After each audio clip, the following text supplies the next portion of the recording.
जो अपने भीतर के शत्रुओं को समाप्त कर दे, बाहर के शत्रुओं को तो कौन कब समाप्त कर पाया है। और बाहर के शत्रुओं को समाप्त करो तो नए शत्रु पैदा हो जाते, और बाहर के शत्रुओं पर विजय भी पालो तो भी विजय कोई ठहरने वाली नहीं। जो आज जीता है कल हार जाएगा, जो आज हारा है कल जीत जाएगा।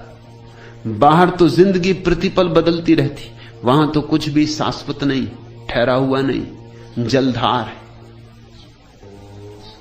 लेकिन भीतर एक युद्ध है और भीतर के योद्धा बनना है। वहां शत्रु है, असली शत्रु वहां है। क्रोध है, काम है, लोभ है, मोह है, हजार शत्रु। इन सबको जो जीत लेता है, इन सब का जो मालिक हो जाता, वही उस बड़े मालिक से मिलने का हकदार है। मालिक बनो छोटे तो बड़े मालिक से मिल सकोगे। उतनी पात्रता अर्जित करनी चाहिए। मालिक से मिलने के लिए कुछ तो मालिक जैसे हो जाओ, साहब से मिलने के लिए कुछ तो साहब जैसे हो जाओ, कुछ तो प्रभुता तुम्हारे भीतर हो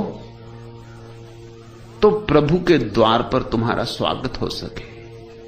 राज थापिया राम का, नगर बसा भरपूर। अपने भीतर तो राम का राज स्थापित करो। अभी तो काम का राज है तुम्हारे भीतर, राम का राज स्थापित करो। अभी तो तुम्हारे भीतर कामना ही कामनाएं और खींचे लिए जाती, और तुम बंधे कैदी की तरह घसीटते हो।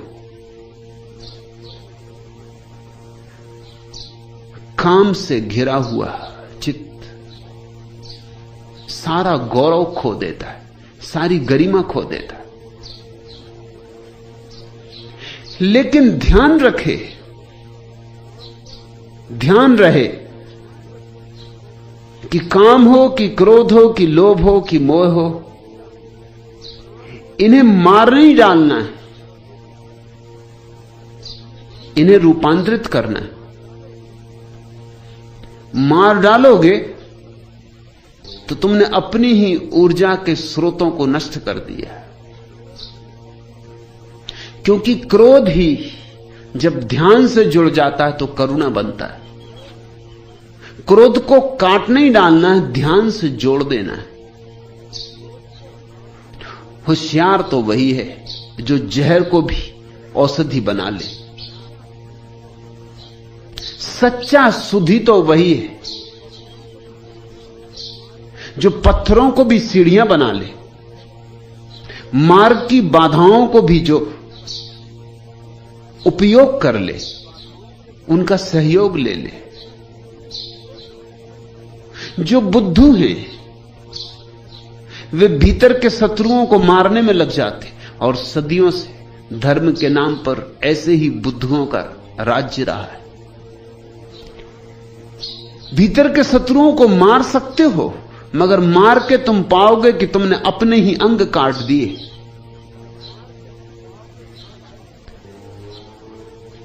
बाइबल कहती है कि जो हाथ तुम्हारा चोरी करे उस हाथ को काट दो। ये तो ठीक, लेकिन यही हाथ दान दे सकता था, अब दान कैसे दोगे? और जो आंख बुरा देखे वो आंख फोड़ दो, ठीक, लेकिन यही आंख तो इस जगत में परमात्मा को देखती, अब परमात्मा को कैसे देखोगे? और आंख तो तटस्थ है, आंख ना तो कहती है बुरा देखो, ना कहती भला देखो।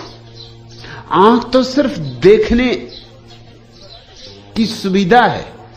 तुम जो देखना चाहते हो वही देखो।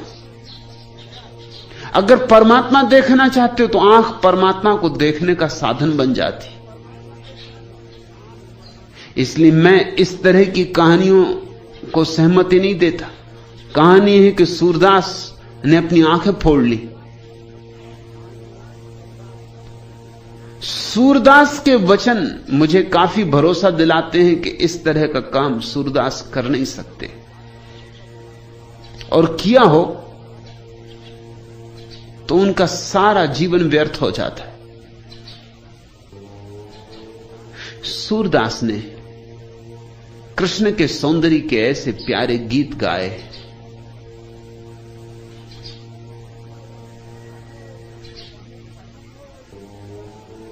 यह असंभव है कि सूरदास ने अपनी आंखें फोड़ ली हों, इसलिए क्योंकि आंखें वासना में ले जाती। आंखें वासना में ले भी नहीं जाती किसी को। सूरदास जैसे व्यक्ति को तो बात समझ में आ ही गई होगी, आंखें कहीं वासना में ले जाती। वासना भीतर होती तो आंखें वासना का साधन बन जाती, और प्रार्थना भीतर हो तो आंखें प्रार्थना का साधन बन जाती। तुम्हारे हाथ में तलवार है, इससे तुम चाहो किसी की जान ले लो और चाहे किसी की जान ली जा रही हो तो बचा लो। तलवार तटस्थ है, सारी इंद्रियां तटस्थ है। इन्हीं कानों से उपनिषद सुने जाते हैं, इन्हीं आंखों से सुबह उगता सूरज देखा जाता है, इन्हीं आंखों से चोर खजाने खोजता है दूसरों के, इन्हीं आंखों से लोगों ने अपने भीतर के खजाने खोज लिए। सब तुम पर निर्भर है। तो भीतर के शत्रुओं को जीतना तो जरूर है, मारना नहीं। मार ही दिया तो फिर जीत क्या? मारे हुए पर जीत का कोई अर्थ होता है?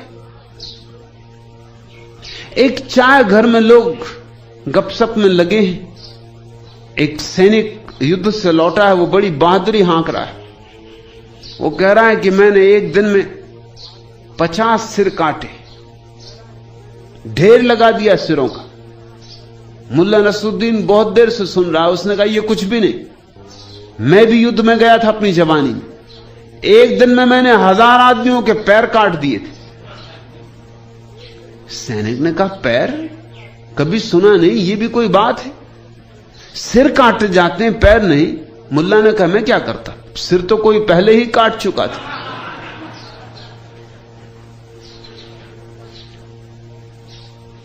मरो को अगर तुम पैर काट भी लाए तो कोई विजेता नहीं हो। अगर तुमने मार ही डाला अपने भीतर तो तुम कुछ बुद्धिमान नहीं हो।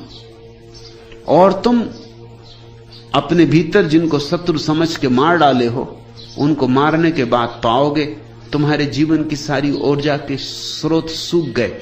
इसलिए तुम्हारे संतों के जीवन में ना उल्लास है, ना उत्सव है, ना आनंद है, एक गहन उदासी है। तुम्हारे संतों के जीवन में कोई सृजनात्मकता भी नहीं है, उनसे कोई गीत भी नहीं फूटते, उनसे कोई नृत्य भी नहीं जगता, क्योंकि जो ऊर्जा गीत बन सकती थी और नृत्य बन सकती थी, उस ऊर्जा को तो नष्ट करके बैठ गए। उनके जीवन में कोई करुणा भी नहीं दिखाई पड़ती, क्योंकि क्रोध को मार दिया, करुणा पैदा कहां से हो? और मैं तुमसे कहता हूं, जिसने काम वासना को जला डाला अपने भीतर, वो ब्रह्मचर्य को उपलब्ध नहीं होता, वो सिर्फ नपुंसक हो जाता है। और नपुंसक होने में और ब्रह्मचारी होने में बहुत फर्क है, जमीन आसमान का फर्क है। उससे ज्यादा कोई फर्क और क्या होगा? रूस में ईसाइयों का एक संप्रदाय था जो अपनी जन्नेंद्रियां काट डालता था। क्या तुम उनको ब्रह्मचारी कहोगे? जन्नेंद्रियां काटने से क्या काम वासना चली जाएगी? आंखें फोड़ने से क्या तुम सोचते हो रूप की आकांक्षा चली जाएगी?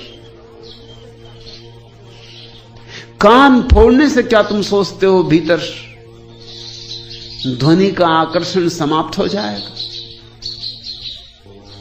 काश इतना आसान होता, तब तो धार्मिक हो जाना बड़ी सरल बात होती। चले गए अस्पताल, ऑपरेशन हो गए धार्मिक। बस सर्जनों की जरूरत होती, सदगुरुओं की नहीं।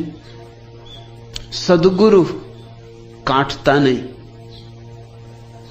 सद्गुरु रूपांतरित करता है। अनगढ़ पत्थर को मिटा नहीं देना है, उसको गढ़ना है, उसमें से मूर्ति प्रकट करनी है। मूर्ति छिपी है उसमें। तुम्हारे क्रोध में करुणा की मूर्ति छिपी, थोड़ी छानने की, छनावट की जरूरत है। और तुम्हारे काम की ऊर्जा ही तुम्हारी राम की ऊर्जा है।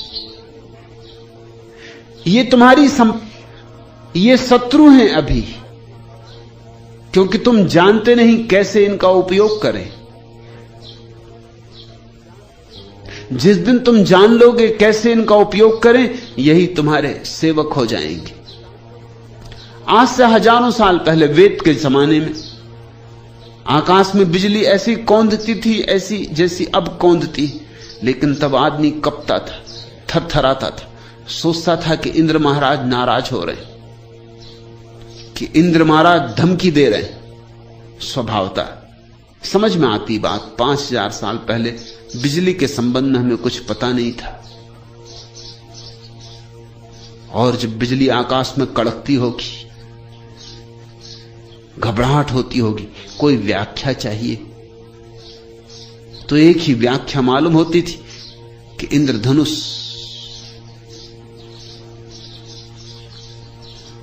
जैसे कि इंद्र ने अपने धनुष पर बाण चढ़ाया हो, नाराज है इंद्र, कुछ भूल हो गई हमसे। लोग घुटनों पर गिर पड़ते होंगे और प्रार्थना करते होंगे। अब कोई बिजली की प्रार्थना नहीं करता। अब भी बिजली चमकती, मगर तुम घुटनों पर गिर के प्रार्थना नहीं करते। अब तुम भली भांति जानते हो कि बिजली क्या है। अब तो बिजली तुम्हारे घर में सेवा कर रही। बटन दबाओ और कह रही हुजूर आज्ञा, बटन दबाओ पंखा चले, बटन दबाओ बिजली चले, बटन दबाओ रेडियो चले, बटन दबाओ टेलीविजन शुरू हो जाए। अब तो बिजली तुम्हारे घर की दासी। अब आकाश की बिजली को तुम इंद्रधनुष का या इंद्र का क्रोध और कोप नहीं मानते। अब तो बात खत्म हो गई। अब तो ये कहानियां बच्चों को पढ़ाने योग्य हो गई। अब तो बच्चे भी इन पे भरोसे ना करेंगे।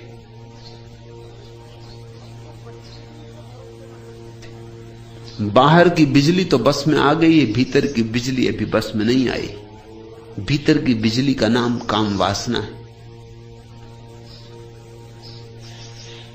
वो जीवंत विद्युत है। अब तक के धार्मिक लोग उससे डरे रहे, घबराए रहे, कपते रहे। उनके कंपन से कुछ फायदा नहीं हुआ है, और उनकी घबराहट से बहुत नुकसान हुआ है। जो जानते हैं वे तो कहेंगे इस भीतर की विद्युत को भी बदला जा सकता है, यह भी तुम्हारी सेविका हो सकती। जब काम वासना तुम्हारी सेवा में रत हो जाती तो ब्रह्मचर्य। जब तक कौन मालिक, इससे सब निर्भर होता है। काम वासना को काट डालो। काटना बहुत आसान है, बहुत आसान है। तुम अजित सरस्वती के पास जा सकते हो। बड़ा आसान है काम वासना को काट डालना। तुम्हारी जनेंद्रियां काटी जा सकती हैं। तुम्हारे शरीर के भीतर हार्मोन, जिनसे कि कोई पुरुष होता है कोई स्त्री होता है, वे हार्मोन निकाले जा सकते हैं, नए हार्मोन डाले जा सकते हैं। तुम्हें बिल्कुल काम वासना से रिक्त किया जा सकता है। मगर तुम ये मत सोचना कि इस भीतर दरिया की तरह आनंद की लहरें उठने लगेंगी, कि मीरा की तरह तुम नाच उठोगे। कुछ भी नहीं। इससे तुम एक कोने में बिल्कुल सुस्त होकर बैठ जाओगे। तुम्हारा जीवन एक महा उदासी से घिर जाएगा। तुम्हारी जिंदगी अमावस की रात होगी, पूर्णिमा का चांद नहीं। तुम सिर्फ उदास और सुस्त हो जाओगे, तुम मुर्दा हो जाओगे। और तुम इस बात को भली भांति जानते हो। न जानते हो तो गांव के किसान से पूछ लेना। आखिर सांड में और बैल में फर्क क्या है? क्या बैल को तुम ब्रह्मचारी समझते हो? दरिद्र बैल। मगर किसानों ने हजारों साल से ये तरकीब निकाल ली कि अगर सांड को बधिया कर दो तो ही बैलगाड़ी में जोत सकते हो, गुलाम बना सकते हो। कमजोर हो जाता है, दीनहीन हो जाता है। सांड को जरा जोड़ के देखो बैलगाड़ी में, न तुम बचोगे न बैलगाड़ी बचेगी। किसी गड्ढे में पड़े, हड्डियां तुम्हारी टूट चुकी होंगी, बैलगाड़ी के अस्थिपंजर बिखर चुके होंगे, और सांड जाके शंकर जी के किसी मंदिर में विश्राम कर रहा हो। बैलों की तरह उसे जो तो तुम बैलगाड़ी में, चाहे हल बख्तर में, जो चाहो करो। मनुष्य दीन हो जाता है अगर काम वासना को काट दिया जाए, क्रोध को अगर काट दिया जाए, लोभ को अगर काट दिया जाए, तो बहुत दीन हो जाता है। उस दीनता की तुमने बहुत पूजा की। मैं तुम्हें याद दिलाना चाहता हूं, बंद करो अब ये पूजा। दीन मनुष्य के दिन गए, अब महिमाशाली मनुष्य के दिन आने दो। अब उस मनुष्य के दिन आने दो जो ऊर्जाओं का रूपांतरण करेगा, दमन नहीं, जो हर ऊर्जा का उपयोग करेगा। और मैं तुमसे कहता हूं, अगर उस काम वासना दी है तो जरूर उसमें छिपा कोई खजाना होगा। जरा खोदो, जरा खोजो। अगर क्रोध दिया है तो जरूर क्रोध में छिपी हुई कोई ऊर्जा होगी, उसे मुक्त करो। शत्रुता तभी तक मालूम होती जब तक तुम गुलाम हो इनके। जिस दिन मालिक हो जाते हो उसी दिन ये सब मित्र हो जाते।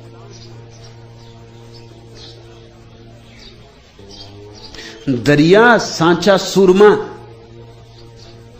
वही है सच्चा सूर। अरिदल घाले चूर, राज थापिया राम का नगर बसा भरपूर। शत्रुओं को पछाड़ देता है, उनकी छाती पे बैठ जाता है, उन्हें चारों खाने चित्त कर देता है, राम के राज्य को अपने भीतर स्थापित कर लेता है। लेकिन ध्यान रखना, नगर बसा भरपूर, यह कोई रिक्त जगह नहीं है। राम का राज्य नगर भरपूर बसा है, उत्सव पैदा होता है। दिवाली है, होली है, रंग का त्योहार उठता है, दिए जलते। राज थापिया राम का नगर बसा भरपूर। और जब तक तुम्हें किसी के भीतर राम का राज्य बसा हुआ दिखाई ना पड़े, भरपूर, गुलाल ना उड़ती हो कि साधु नहीं है, सिर्फ किसी तरह अपने को दबाए, किसी तरह अपने को संभाले, बैठा हुआ मुर्दा है, जीवंत नहीं। रसना सेती उतरा हृदय किया बास, दरिया बरखा प्रेम की सट ऋतु 12 मास। सुनते हो प्यारा वचन, रसना सेती उतरा। जब तक तुम्हारी जीभ पर ही राम का नाम रहेगा तब तक कुछ ना होगा, हृदय में उतर जाए। रसना सेती उतरा हृदय की, कुछ मन का विचार, कल्पनाएं, स्मृतियां, शोरगुल, भीड़भाड़, और तुम्हारे भीतर शांति हो जाए। और शब्द राम का सवाल नहीं, भाव का सवाल है। राम शब्द तो जीभ पर ही रहेगा, राम शब्द को तुम हृदय में नहीं ले जा सकते। हृदय में शब्द जाने का कोई उपाय ही नहीं, वहां तो केवल भाव होते। लेकिन तुम समझते हो, भाव को तुम पहचानते हो। कोई भी शब्द आत्मा है, शब्द भाव का शरीर है। शब्द की खोल तो जाने दो, भाव में डोलो। भाव की मस्ती में उतरो। रसना सेती उतरा हृदय की आबास। और जब भी तुम्हारे हृदय में भाव की तरंग उठने लगेगी, वह चमत्कार घटेगा।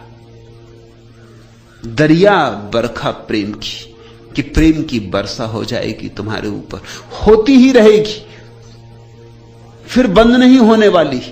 सट ऋतु 12 मास, 6 ऋतुओं में 12 महीने वर्षा होती ही रहेगी, फिर ऐसा नहीं और खो गए। फिर आषाढ़ ही आषाढ़ है, फिर ये प्रेम की वर्षा होती ही रहती।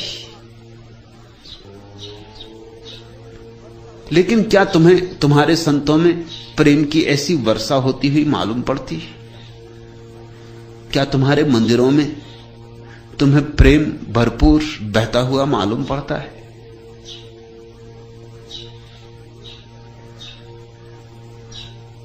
प्रेम से रिक्त तुम्हारे मंदिर, प्रेम से शून्य तुम्हारे चर्च, तुम्हारे गिरजे, तुम्हारी मस्जिदें, तुम्हारे गुरुद्वारे। प्रेम से रिक्त तुम्हारे साधु संत हैं। हां, उदासी जरूर है, तारा। अब धीरे धीरे हम सोचने लगे यही धर्म है। यह धर्म नहीं है, यह अधर्म से भी बदतर है। यह आस्तिकता नहीं है, यह नास्तिकता से भी गिरी हुई अवस्था है। नास्तिक तो कभी आस्तिक हो भी जाए, ये तुम्हारे तथाकथित धार्मिक लोग कभी आस्तिक ना हो पाएंगे। इन्होंने तो जीवन को बिल्कुल गलत दृष्टि से ही पकड़ लिया है। इनका परमात्मा जीवन के विरोध में, परमात्मा कहीं जीवन के विरोध में हो सकता है? परमात्मा तो जीवन का रचनाकार है। ये तो उसी का गीत है, उसी की कविता है। ये तो उसी ने रंगा है चित्र। चित्रकार कहीं फिर नाची क्यों? दरिया बरखा प्रेम की, सट ऋतु 12 मास। फिर तो प्रेम की वर्षा होगी, उत्सव होगा। सावन गिरेगा और जाएगा नहीं। झर झर झर बरसे करुणा घन, सर सर सर सिहरे तृण तरुतन। झर झर झर बरसे करुणा घन, नाद निरत अति ध्वनित गगन मन। अवनी मृदंग घोर सुनुन मन, हरित भरित नित चिन्मय चेतन। सिहर सिहरे तृण तरुतन, सन सन सनन समीरन रिंगण। झिंगुर झंकृति किंकणी सिंजन, करवन उपवन राजी प्रमंथन। हैरा हर हर हर प्रभंजन। झरझर बरसे करुणा घन, सरसर सिहरे तृण तरुतन। तरणी ज्वाल में धरणी काल क्षण, शांत तृप्त पाकर घन तर्पण। ले अंबर का अर्घ समर्पण, थर थर थर वसुधा ही आंगन। कंपित भू प्रांगण, झर झर झर बरसे करुणा घन। सर सर सर सिहरे तृण तरुतन। बरसने दो, नाचो, गाओ, गुनगुनाओ, डोलो, मस्ती के पाठ सीखो। मस्ताने ही, दीवाने ही केवल उसको जान पाते।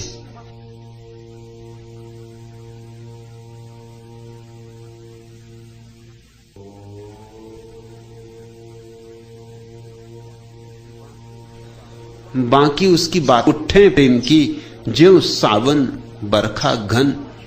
अगर एक बार मन जुड़ जाए, एक बार तुम्हारा हृदय और राम से जुड़ जाए, लहरें उठे प्रेम की, तो तुमसे प्रेम बहेगा। ज्यों सावन बरखा घन, जैसे सावन में वर्षा होती ऐसे। लेकिन धर्म के नाम पर एक से एक झूठ चल रहे। धर्म के नाम पर प्रेम का विरोध चलता है। धर्म के नाम पर जीवन में कुछ भी हरा ना रह जाए, इसकी चेष्टा चलती। सब सूख साख जाए, पहुंच जाए, उसका भाव तुम्हारे हृदय में आ जाता है, हुआ ज्ञान प्रकाश। वैसे ही ज्ञान का प्रकाश हो उठता है। हौद भरा जहां प्रेम का, और जहां प्रेम का सरोवर भरा है, तह लेत हिलोरा दास। फिर तो हिलोर ही हिलोर है, फिर तो मस्ती ही मस्ती है। परमात्मा जब आता है तो तुम्हें शराबी की तरह मदमस्त कर जाता है। अमी झरत विकसत कमल, उस परम दशा में, उस अंतरदशा में अमृत झरता है और कमल खिलते। अमी झरत विकसत कमल, उपजत अनुभव ज्ञान। और तभी तुम जानना कि ज्ञान का जन्म हुआ। जब ज्ञान मत समझ लेना, जन दरिया उस देश का भिन्न भिन्न करत बखान। यद्यपि उस परम देश की बात अलग अलग लोगों ने अलग अलग ढंग से कही है, मगर वो देश एक ही है। बुद्ध अपने ढंग से कहते और जरथुस्त्र अपने ढंग से कहते और चैतन्य अपने ढंग से कहते। मैं उसे अपने ढंग से कह रहा हूं और तुम्हें जिस दिन अनुभव होगा तुम उसे अपने ढंग से कहोगे। ये ढंगों के भेद है, मगर वह अनुभव एक है, अभिव्यक्तियां अनेक है।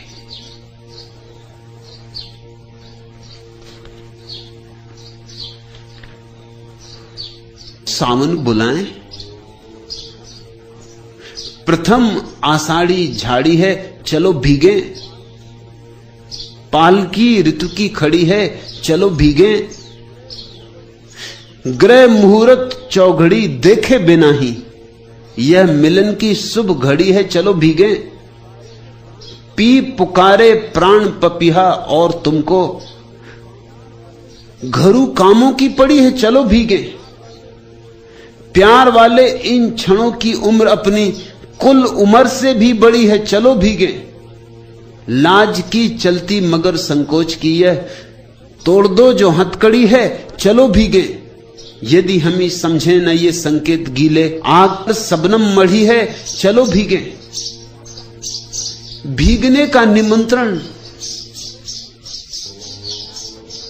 यही सन्यास का निमंत्रण है। सन्यास का द्वार केवल उनके लिए खुला है जो भीगने को राजी है। लेकिन लोग छोटी छोटी चीजों को बचा रहे हैं। लोग साधारण वर्षा में भी कभी भीगते नहीं।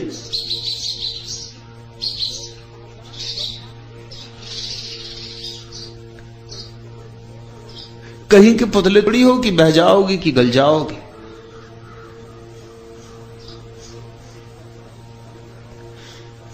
लेकिन साधारण वर्षा में भी लोग छाता लेके चलते। कुछ लोग तो छाता सदै लिए रहते, पता नहीं कब वर्षा हो जाए। मुल्ला नसरुद्दीन छाता लेके बाजार से गुजर रहा था। वर्षा होने लगी मगर उसने छाता ना खोला। दो चार लोगों ने देखा, उन्होंने कहा कि नसरुद्दीन छाता क्यों नहीं खोलते। नसरुद्दीन ने कहा कि छाते में छेद ही छेद। तो लोगों ने पूछा फिर छाता लेके चले ही क्यों। तो उसने कहा कि मैंने सोचा कौन जाने रास्ते लेके चल रहे हो, तुम सुरक्षा का इंतजाम करके चल रहे हो।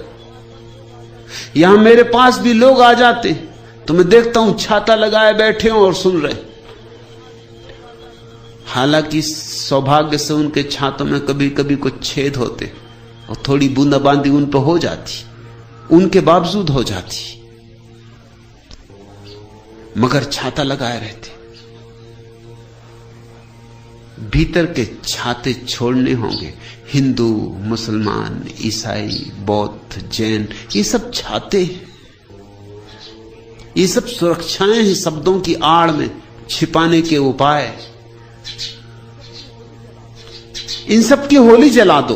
बौद्ध बनाओ ना हिंदू और ना मुसलमान। परमात्मा ने तो तुम्हें बस खालिस आदमी बनाया। एक बार वैसे ही हो जाओ जैसा परमात्मा ने बनाया, तो उससे संबंध जुड़ना आसान हो जाए और तभी तुम ये निमंत्रण स्वीकार कर सकोगे। प्रथम आषाढ़ी झड़ी है, चलो भीगे। पालकी ऋतु की खड़ी है चलो भीगे। और तुम मत पूछो कि मुहूर्त, कोई मुहूर्त की नहीं पड़ी है, सारी घड़ियां उसकी हैं, हर घड़ी मुहूर्त है। ग्रह मुहूर्त चौघड़ी देखे बिना ही यह मिलन की शुभ घड़ी है चलो भीगे।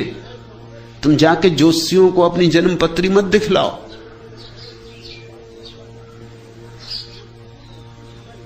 ज्योतिषियों से पूछ रहे हैं समाधि का मुहूर्त।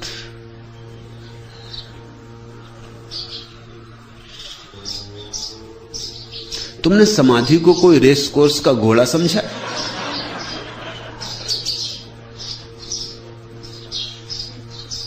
कि लॉटरी की कोई टिकट समझी?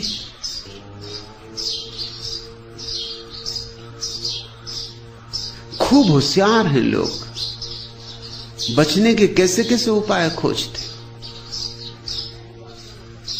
मेरे पास लोग आते हैं, वो कहते हैं सन्यास तो लेना है, लेकिन शुभ घड़ी में लेंगे। कौन सी शुभ घड़ी? और कोई भी नहीं, ग्रह मुहूर्त चौघड़ी देखे बिना ही यह मिलन की शुभ घड़ी है चलो भीगे। प्यार वाले इन क्षणों की उम्र अपनी कुल उम्र से भी बड़ी है चलो भीगे। एक क्षण भी उसके प्रेम में भीगने का तुम्हें अवसर आ जाए तो तुम्हारी सारी हजारों हजारों जिंदगियों की लंबाई व्यर्थ हो गई। उसके प्रेम का एक क्षण भी शाश्वत है।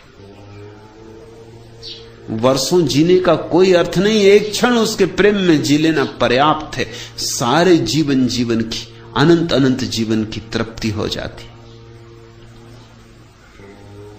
लाज की चलती वर्षा हो तो एक सुनसान रास्ते पर विश्वविद्यालय के मैं वर्षा में भीगने के लिए जाता था। फिर धीरे धीरे एक और पागल आदमी मेरे साथ राजी हो गया। उस रास्ते पर जो आखिरी बंगला था वो विश्वविद्यालय के फिजिक्स के प्रोफेसर का बंगला था। वहीं जाके रास्ता समाप्त हो जाता था। तो उसी रास्ते के समाप्ति पर बड़े वृक्ष के नीचे बैठकर हम दोनों भीगते थे। प्रोफेसर की पत्नी और बच्चे बड़ी दया खाते होंगे। और जब निमंत्रण गया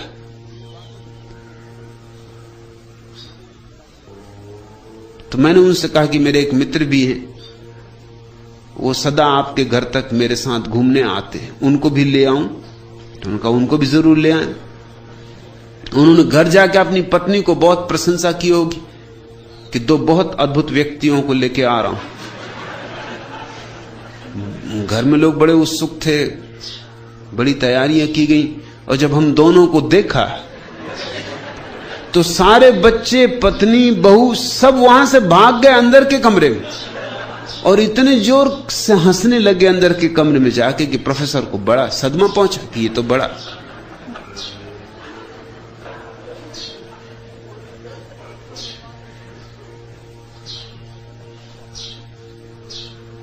बाहर ही भीगने से लोग डर गए तो भीतर तो भीगने की बात ही कहां उठती। थोड़ा लाज संकोच छोड़ो।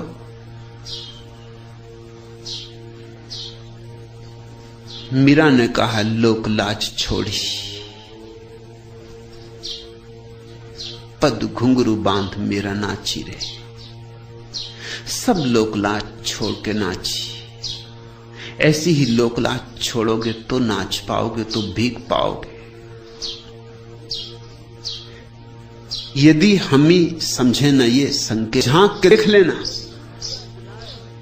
सद्गुरु का इतना ही अर्थ है कि तुम्हें एक बार याद दिला दे उस सब की जो तुम्हारे भीतर भी पड़ा है लेकिन अपरिचित, अनजान।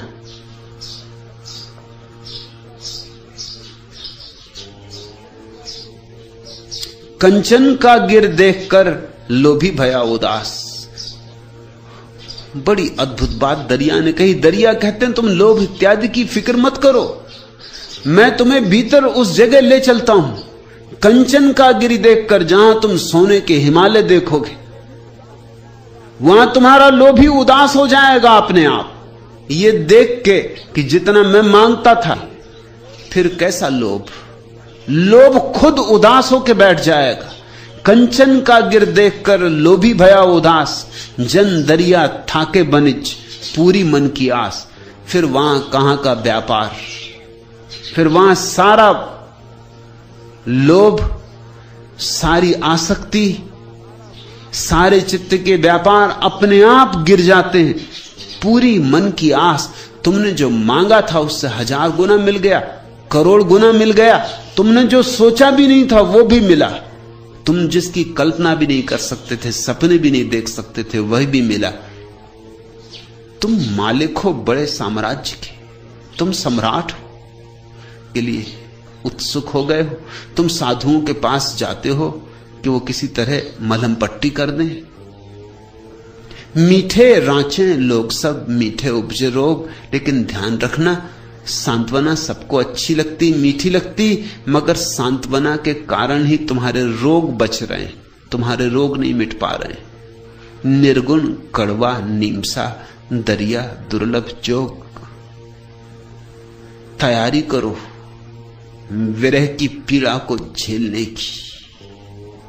निर्गुण कड़वा नीमसा बहुत कड़वी दवा है, मगर यही तुम्हें तुम्हारी बीमारियों से मुक्त करेगी। ध्यान तुम इस योग्य बनाती कि परमात्मा तुम्हारा आलिंगन करे। लेकिन यह दुर्लभ जोग है। अगर तुम में साहस हो और समझ हो तो ही यह क्रांतिकारी घटना घट सकती है। और ऐसा नहीं कि तुम में साहस और समझ नहीं, सिर्फ अवसर दो साहस और समझ को मिलने का। संभालो साहस और समझ को साथ साथ, और तुम्हारे जीवन में भी वह परम सौभाग्य का क्षण आ सकता है। अमी झरत विकसत कमल, खिल सकता है कमल, अमृत भी झर सकता है। सच तो यह है कमल खिला ही हुआ है, अमृत झर ही रहा है। अपनी तरफ लौटो, आंख भीतर की तरफ उल्टाओ, भीतर सुनो, भीतर गुनो। आज इतना है।